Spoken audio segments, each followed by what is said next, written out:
Émotion à l'occasion de l'anniversaire d'Elio, le jeune surfeur du Pôle Espoir de La Réunion, victime d'une attaque mortelle. Le requin, en avril, aurait fêté ses 14 ans jeudi dernier. Journée de rassemblement autour du surf organisée ce dimanche sur la plage des Brisants à Saint-Gilles.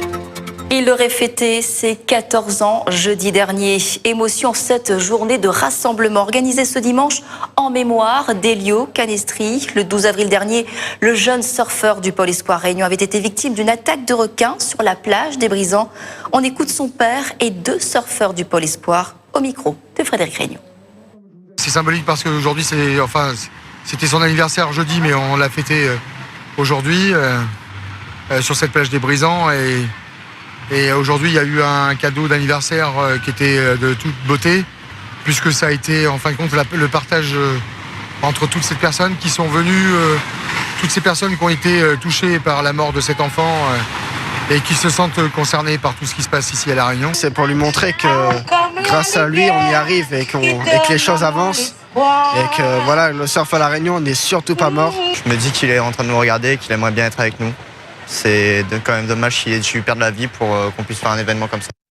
La plage des Brisants à Saint-Gilles, la favorite d'Elio pour la pratique du surf. Un dispositif de sécurité a été déployé aujourd'hui.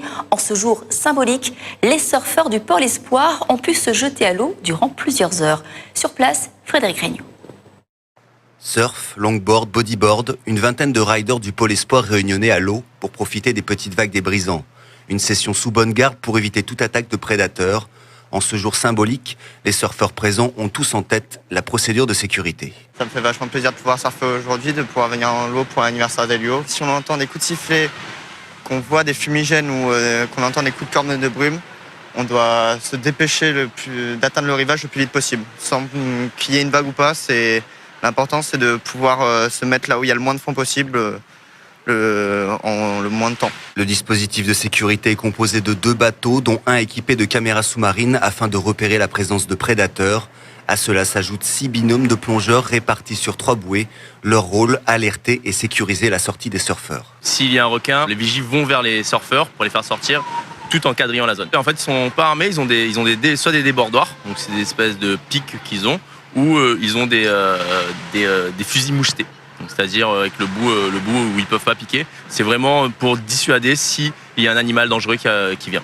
Élaboré par la Ligue de surf réunionnaise, ce dispositif est en place depuis environ 3 mois. Pour l'instant, il permet au Pôle Espoir de s'entraîner, mais à terme devrait s'adresser à un public plus large.